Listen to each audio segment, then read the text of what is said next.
Hello, everyone. My name is Father Thomas. It's great to be with you today, and I'm happy to share with you a little bit about the Holy Father's third encyclical, Fratelli Tutti. Fratelli Tutti is an encyclical on fraternity and social friendship, and it's a long encyclical, and it has a lot of content in it, so I'll do the best I can to cover most of the points. Some of this is going to be a little detailed, I know, and certainly in some parts I'm going to be skipping ahead. So let's begin here by noting that this document was written not exclusively or even primarily for Christians. It's written to all people of goodwill. So maybe one way to think of it is, imagine if you had a lot of conflicts and issues and problems in your neighborhood, and you think to yourself, as a Christian, I should get out there. I should try to make a difference or bring people together, foster greater love and harmony. That's kind of like what the Holy Father is doing here with this document, except in a global context. He's speaking to all the people of goodwill around the world and trying to bring them together in love and harmony, but he's doing it because he's a Christian and because he's the Pope. He cites several sources of inspiration here, and primarily it's based on the Abu Dhabi Agreement, what's colloquially called the Abu Dhabi Agreement. And it was a meeting that he had with the Grand Imam Ahmad al-Tayeb, where they produced a document kind of focusing on how we could mutually respect each other and live in peace and kind of coexistence or harmony. He has other influences as well. The purpose of the document is to give a teaching on universal fraternal love. Okay, so it's trying to explain what that means. What does it mean for us to have a love that extends beyond all boundaries and borders to embrace everyone? Okay, and it's going to be focusing on that throughout this document. Okay, so I've broken down my presentation here into these 6 sections, and it's not strictly following the structure of the document itself, but this is the way I've sort of broken it down.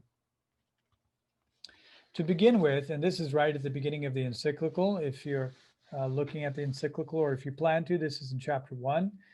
It's called The Dark Clouds Over Our World, over a Closed World. And it lists out these different problems which prevent us from advancing towards universal fraternity. We'll quickly go through them. So one is a growing trend of nationalism. After the world wars, kind of the nations of the world realized that if we keep going like this, we're all going to destroy each other. We practically did, or almost did. And so we need to build solidarity amongst ourselves, find ways in which we can work together. The Holy Father sees that that is sort of breaking down, and we're going towards nationalism again, which can lead to war.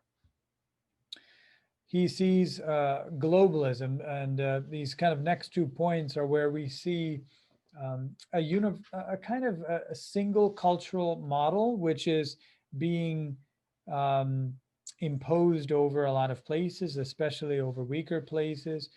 And it's sort of overriding kind of rich cultural traditions and heritages are being just overridden by this single cultural model.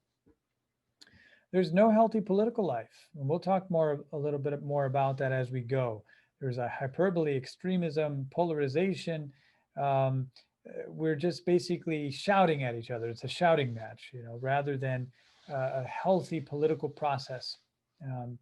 There's a throwaway culture, insufficiently universal human rights. We have a double standard when it comes to affronts to human dignity. It depends on who's affected and how much they're related to us or our interests. We're building walls to protect our dignity and rights, but then to treat the others as though they're not human beings. The people on the other side of our boundaries or borders, we don't really consider them as human beings often. We're making advancements in technology and but not so much in human values, in dignity, and so we see a less humane future on the horizon. There's xenophobia, racism. Um, there's a loss of right to privacy because in the digital world, we bring everything into the open, and we feel like it's okay to just be peering through somebody's personal and private life, right? Um, we see an increase in social aggression, which is it's a kind of a very astute observation from the Pope.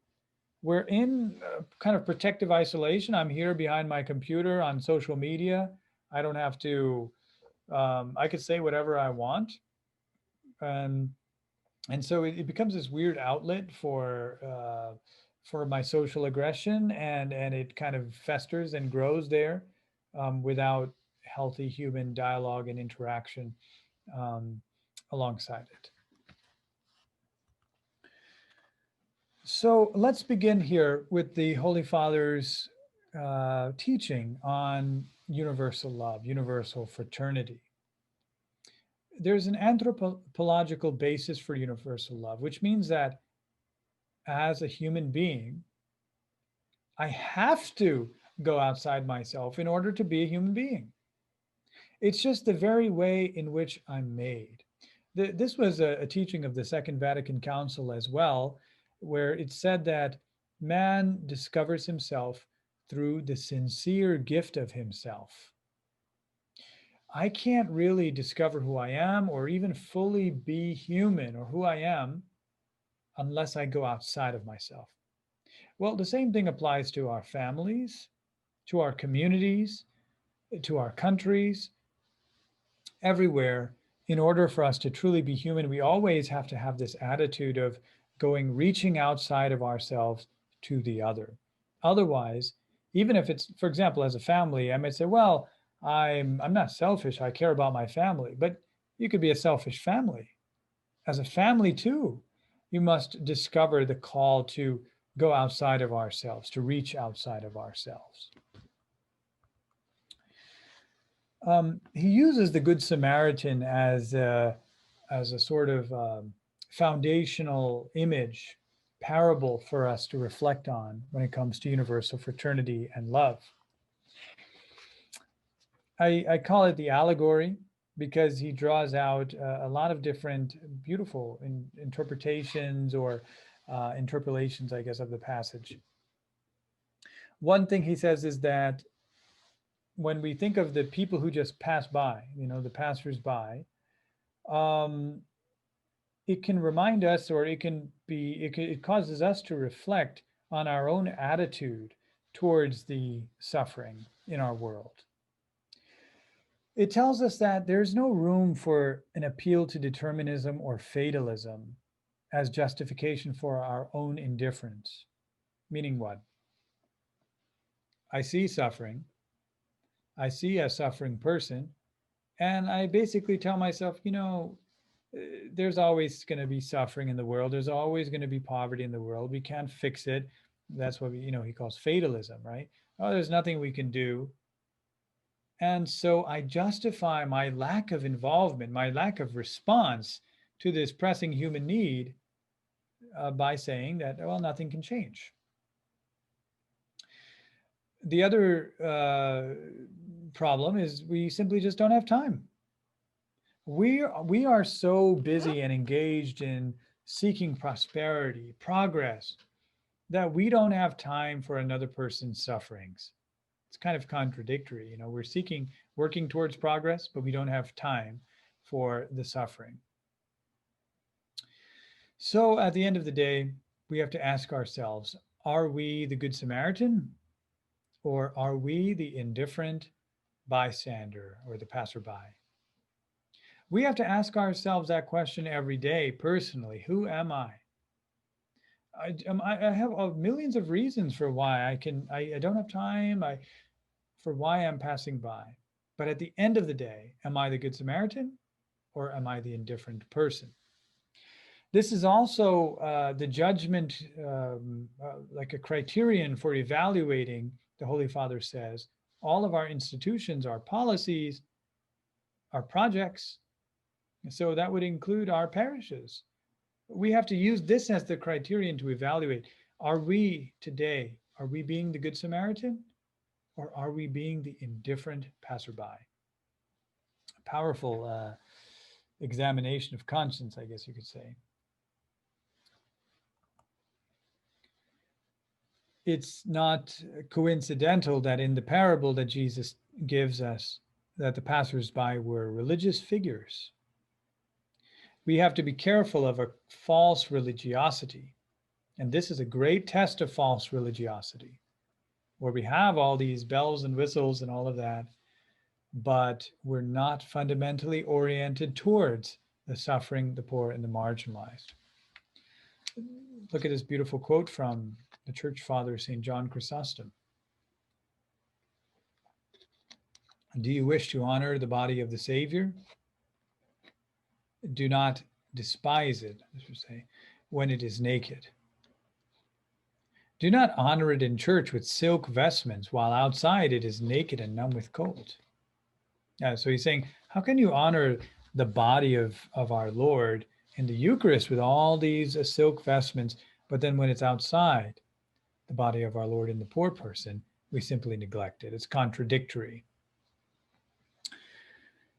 So, but primarily in the passage, what we see is, keep in mind that the Jews and the Samaritans were, they didn't mix at all.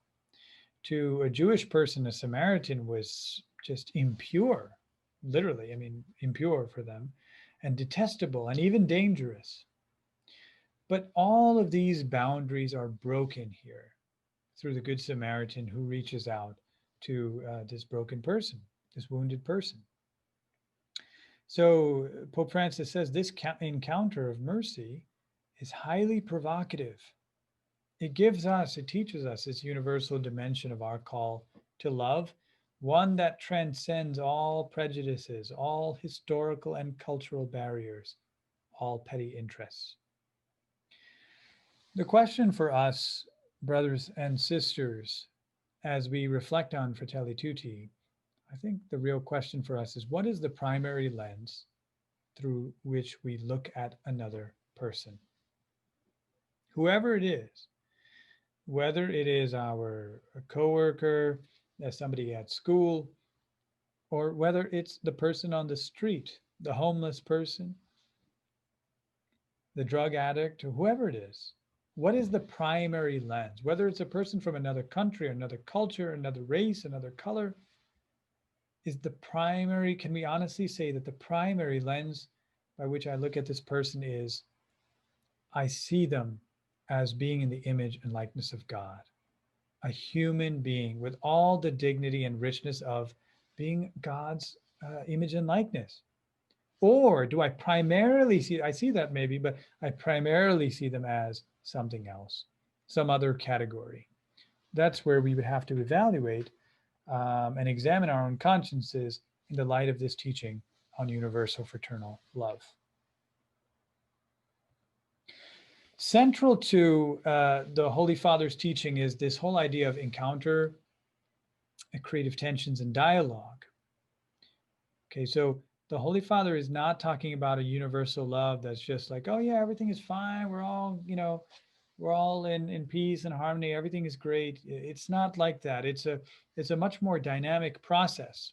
And we're going to look into what that process looks like here. But first, I want to read this beautiful quote.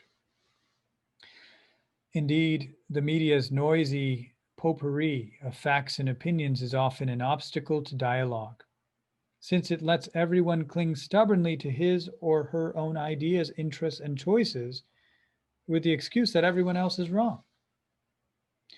It becomes easier to discredit and insult opponents from the outset rather than open a respectful dialogue aimed at achieving agreement on a deeper level. Now, this last sentence is certainly worth our reflection.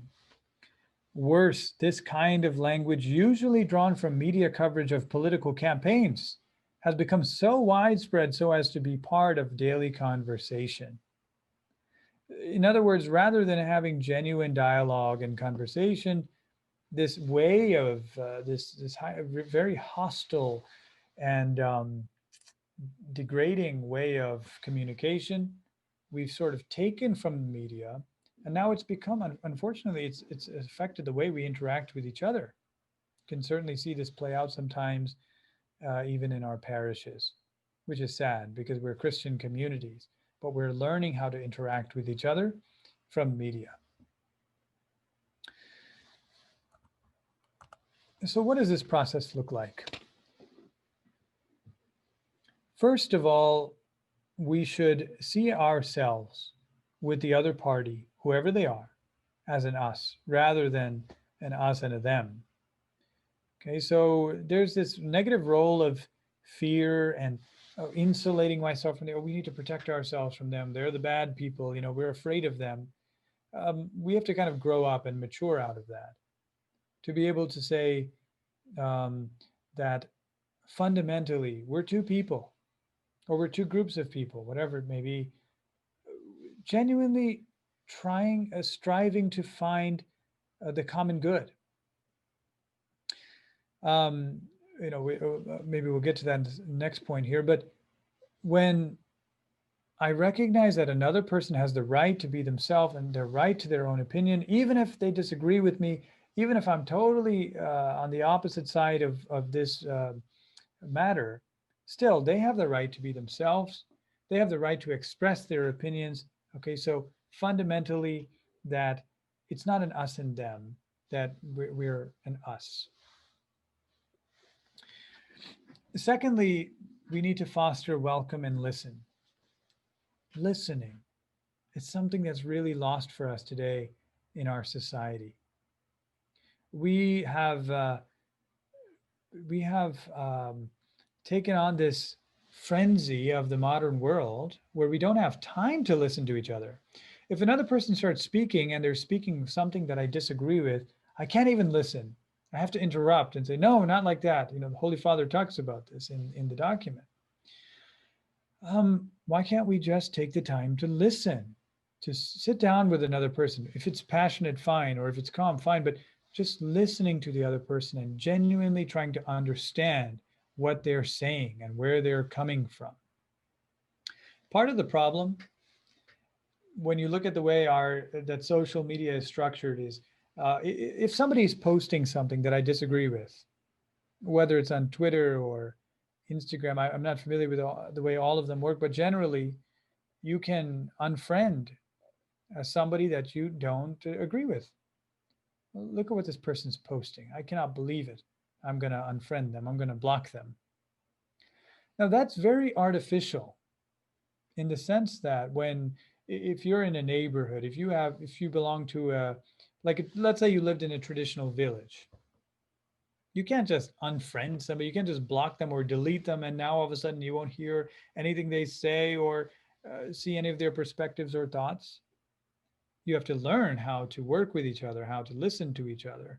So there's that artificial bubble that we've created through social media has also caused us to lose our abilities to welcome and to listen to another person, another human being. Particularly important is that we're always hearing the voice of the vulnerable and the marginalized in all of our discussions and conversations. Next, we get into dialogue. Dialogue is different than a shouting match. It's different than two parallel monologues. It comes from a fundamental commitment to the common good. What does that mean? If I'm trying to enter into a dialogue with you, okay, maybe we both come from two very different backgrounds, we have very different viewpoints. When we're trying to have a dialogue, we're both committed to finding the truth. We're both committed to arriving at a deeper truth or a higher truth, a common good. It's not my selfish interest. I'm not trying to just win or conquer you. So that commitment to the common good is the foundation by which we can have a dialogue, and it gives us the the perseverance to work through, even passionate conversation or debate, or maybe relaxed conversation. It could be either one, but fundamentally we're committed. We're going to arrive at the higher truth, at the common good. It needs patience, and that's something, again, which we may have lost a little bit in our modern world with its digital speed. What's the point of dialogue? Now, I know that a lot of times all of us will think, oh, what's the point of dialogue? You know, um, part of this whole document is believing again in dialogue. The dialogue can really work if we're humble enough to listen to each other, and at the same time to express ourselves genuinely. Ultimately, what we can do is arrive at a consensus. Consensus is not just where, okay, you think this, I think that, let's maybe just compromise, or let's just maybe, or what the majority of people think, we'll just go with that. That's not what he means by consensus. In a pluralistic society, okay, what does that mean? A pluralistic society, there is no single viewpoint that is considered, this is the authoritative source. This is the, everyone is entitled to their viewpoints. In a pluralistic society, the only way we can arrive at the universal and objective moral truth is through dialogue, by challenging each other's viewpoints, raising up valid points and reasoning and working through disagreements, that hopefully we can work towards finding the truth, which is universal and objective. It's not a relative truth, it's really universal and objective, but we can only arrive at it through this process of dialogue. If there's a belief in us that, oh, consensus can never arrive at objective truth, that's something that the Holy Father asks us to look deeper into. Why can't there be? Why shouldn't there be a harmony between consensus and objective truth? As human beings, God has given us the ability to dialogue, perhaps precisely so that we can arrive at objective truth together as a society. Now, in this process, you're going to come into conflict, and that's okay. We shouldn't seek out conflict just for the sake of conflict, but neither should we try to avoid it. We should be willing to endure it when it comes. Pope Francis talks about how Jesus says, I have not come to bring peace, but the sword. If you're a person who stands for the truth, who stands for your principles, you should probably anticipate some kind of conflict that's going to come up. But conflict is not something to be afraid of if we are willing to resolve it through genuine dialogue, open, honest, patient conversation. Can actually allow us both. See, when there's a conflict between me and someone else, and we're both open to try to engage in dialogue, we can together arrive at the truth, rather than me just putting down the other person and just going off on my own into my own isolation. We can work together to arrive at the truth. Ultimately, you can say that what the Holy Father envisions is dialogic realism, which means it's not just tolerance, certainly not just tolerance, where it's like, okay, we'll just tolerate each other's viewpoints. It's believing again in the possibility of conversation, where each person remains faithful to their own principles. Each person is genuine in expressing their principles, but also allowing the other person to speak, listening to the other person and where they're coming from. And ultimately, this is only possible by love. Universal, fraternal love will enable us to arrive at dialogic realism.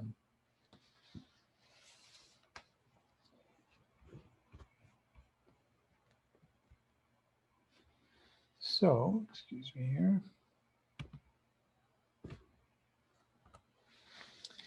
Now we get to the Holy Father's views on politics and economics. Essentially, what the Holy Father is saying if you want to understand his political viewpoints and his economic viewpoints, it's, take a look at this paragraph. It really challenged me. It really caused me to think. So it says some people are born into economically stable families. They have a fine education, they're well nourished, they possess great talent naturally. Well, in that case, they're not going to need a proactive state. They just need to claim their freedom, right? So if you think about us, right? I mean, we have to be honest with ourselves. We live in one of the wealthiest, most powerful, and successful countries in the world. Our daily lives are very different than the daily lives of the majority of people on this planet. So for us, when we think of what's the role of government, we want a government that's going to enable us to be free, not come in the way of our exercising our freedom. But when we think about other people, see, look what he says here. Yet the same rule clearly does not apply to a disabled person, to someone born in dire poverty, to those lacking a good education and with little access to adequate health care. If society is governed primarily by the criteria of market freedom and efficiency, there is no place for such persons, and fraternity will remain just another vague ideal. So we have to keep in mind, as I said, that there are so many people, of course, including in our country, who are not born into great situations. And for them, just the fact that, okay, the government's not going to interfere in your life is not particularly helpful. Imagine if I'm trying to imagine, okay, if I was born in poverty, if I grew up without an education, if I grew up without good health, if I was disabled, try to put yourselves in such a person's shoes. What do they need in order to survive? That those thoughts should help shape our political and economic policies as well. Whenever you look at any of the church's social doctrines, the social teachings of the church, there are two principles at play, which we certainly can't go into here. But just at a very high level, solidarity and subsidiarity. Solidarity means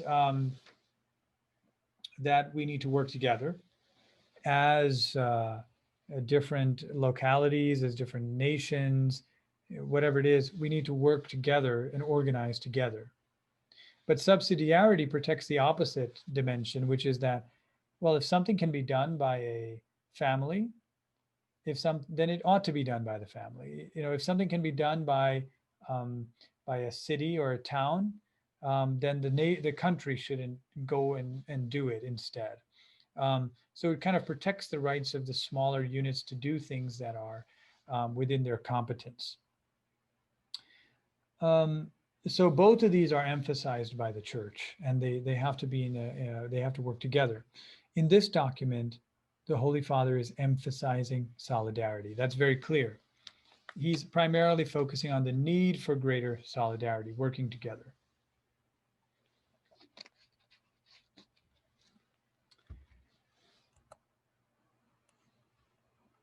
So as I said, I'm going to skip ahead a little bit on some portions, especially in this section here. When it comes to migration, the Holy Father says that we shouldn't have this attitude of being afraid of migrants, afraid of people from other cultures. And instead, we should have an attitude of welcoming immigrants, protecting them, promoting them, and integrating them. And so what does that journey look like? It has to be worked out. Ultimately, when somebody becomes a citizen, by the time they become a citizen, he says they should have full citizenship, which means that they shouldn't then be looked at as a minority or, still as somebody who's not fully. So for example, here in America, well, all of us are, in a sense, immigrants. At least many of us are immigrants. And after becoming citizens, you shouldn't still feel like you're a second-class citizen or that you don't truly belong to this country. That should be resolved, or that problem should be eliminated. it's worrisome that when it comes to immigration, that he says some countries only accept scientists or investors, professionals. Behind that, there is this kind of simplistic belief that the poor are dangerous and useless, while the powerful are generous benefactors. That's obviously a simplistic belief and not true. Does a person, merely because he's poor, have nothing to contribute? Whereas a person who's rich has something to contribute and is going to contribute to the genuine good of that country? That's a simplistic belief. Certainly something for us to think about. He proposes on many levels, different levels of global governance, and one of them is with immigration, because immigration always has global impacts. He talks about the positive value. Now, one thing I should point out is ultimately the Holy Father doesn't think that, or he kind of wishes for a world in which migration wasn't really necessary. Like a person should be able to stay in their home, in their home country and their home land, in their relationships and family connections, culture that that they've had maybe for generations. At the same time, though, if a person in their home country and home place is not able to survive, is looking for greater opportunities, they should be free to do so. And there are many positive benefits to migration as well. And one of them, if he gives, for example, is how the East and the West can be mutually enriching, where their cultures can be mutually enriching. The West can receive from the spiritual and the more spiritual orientation of the Eastern cultures against our tendency towards materialism. And, the East can find from the West help with scientific, technical advancement, and so on. One really interesting teaching that the Holy Father gives here, and he's given before, is about politics. Politics is not something bad. That's basically what he's saying. In fact, he's saying the opposite. Politics is a lofty vocation, one of the highest forms of charity, inasmuch as it seeks the common good. Unfortunately, we don't. We have a very negative view of politics, and the Holy Father wants to rectify that. For example, let's say there is an elderly person, trying to cross a river, he says, and you go and you lift up that elderly person to take them across. That's an act of charity. Well, a politician is the person who says, we need to build a bridge there so that all these elderly persons are able to cross safely. Well, that too is an act of charity. Politicians are these doers and builders. They're these leaders who exercise charity really in their action, in their dreaming, in their building out society. That's what it should be. I mean, he certainly warns against the evils of politics, which come from when when a person is just trying to get, win public favor, just basically win votes by whatever means necessary. Or they're trying to gain favor by appealing to people's lower nature, like by appealing to their greed or selfishness or racism and so on. But ultimately, he's really against a totally anti-political view that says, oh, politics is useless. We can't really, politicians are always going to be corrupt and selfish. Instead, we should just focus on the economy, amassing greater and greater wealth. Economy should be subject or subordinated to the overall political process, which thinks about how we as a society can foster greater human values. Economy is part of that, but it should not be, the economy should not be the ultimate ruling force.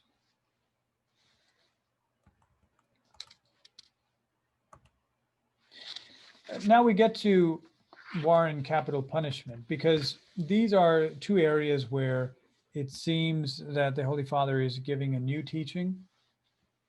And so it's good for us to understand what he's saying. First of all, when it comes to capital punishment, That's really not, that perhaps didn't create as many waves because it's already been in progress from the previous popes. Pope John Paul II said that it's no longer necessary. And essentially that's where the teaching, so the classical teaching about capital punishment is that it's, it could be acceptable in a situation where there's an aggressor who's some unjust person or corrupt person or, terrible person who's so bad that there's no way for us as a society to stop them. No matter what you do, they're still going to perpetrate crimes. The only option is we need to kill them. So that's kind of where the traditional belief or the traditional teaching about capital punishment being okay comes from. And essentially what the popes have said is, there's no situation like that in our modern world. Really, there's no one today that we can't stop by through through putting them in jail, incarcerating them, and so on. So that's not really a relevant thing today. What the church certainly doesn't believe in is using capital punishment as a way of exacting vengeance on a person. They've done so many horrible things that they deserve to die. We should kill them in vengeance. That's never been part of the church's teaching. Now, when it comes to just war, this is a lot more of a significant thing. He says it is very difficult nowadays to invoke the rational criteria elaborated in earlier centuries to speak of the possibility of a just war. Never again war. So he's saying in the past, people have said there was some rational criteria by which you could have a just war, a war that's morally acceptable. But Pope Francis is saying, no more war. This is his, well, first, let's look at the rational criteria that was elaborated in earlier centuries. This is from St. Thomas Aquinas' Summa Theologica, and it's based on the teachings of St. Augustine. He says there's 3 criteria that allow for a war to be morally acceptable. First, the war is called for by the person who has the legitimate power or authority to do so. Secondly, there has to be a good cause for going into war, or a just cause. What made this war necessary? Was there some crime done by the other country? Was there something taken, wrongfully, and so on. The third criteria is that the intention of going into war, the intended outcome is good, or is at least to avoid evil. It's not just out of vengeance, or just since they did this horrible thing to us, let's just go and, destroy them or take them over now or whatever. The intention has to be for the advancement of good or the avoidance of evil. Okay, so those were the traditional criteria. Now, what's the argument against just war that we see from Pope Francis? I would say the primary argument that he makes is based on new technology that we see being used in war. When we think of a war today, what do we think of? Bombs, missiles, atomic radiation, biochemical effects, warfare. So compare that to the 13th century when Thomas Aquinas is writing. A war back then was bows and arrows and swords and spears or whatever else. I mean, essentially it was, of course it was cruel, but it was between the soldiers. I mean, the two forces of both countries were going at it with each other. But today there's a lot of collateral damage. I mean, think about an atomic bomb. Think about biochemical warfare and so on. The effects are tremendous, or even just with a bomb. It affects so many civilians and innocent people who have really nothing to do with this conflict often, who are just trying to live their lives. They're killed, they're severely injured and harmed. And of course, the planet is also severely harmed, which affects future generations. So essentially, the Holy Father is saying, there's such dramatic and horrible consequences to war now. how can we justify it? Okay, so I think this next quote here from the Holy Father really kind of captures where he's coming from. Let us not remain mired in theoretical discussions, but touch the wounded flesh of the victims. Let us look once more at all those civilians whose killing was considered collateral damage. Let us ask the victims themselves. Do you remember, this is such an important aspect for the Holy Father in dialogue, that we have to listen to the others, especially to those who are weak and vulnerable and marginalized. We have to hear their voice. So he says, let us ask the victims themselves.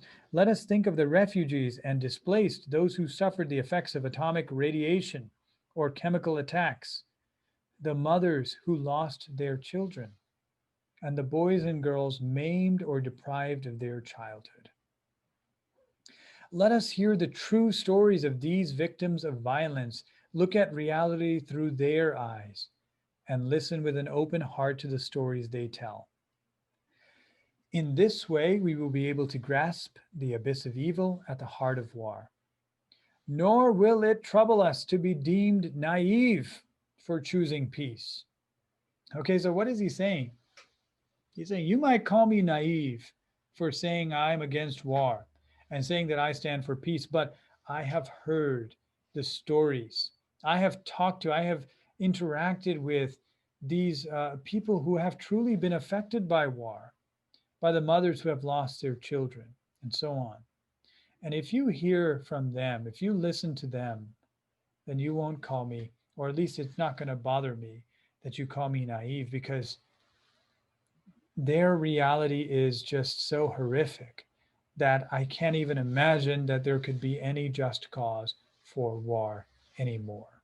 Okay, so that's kind of where he's coming from. It's to say that war in our modern world with modern technology is just too atrocious.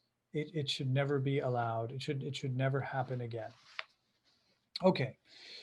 Lastly, he talks about the contributions of religions in universal fraternity.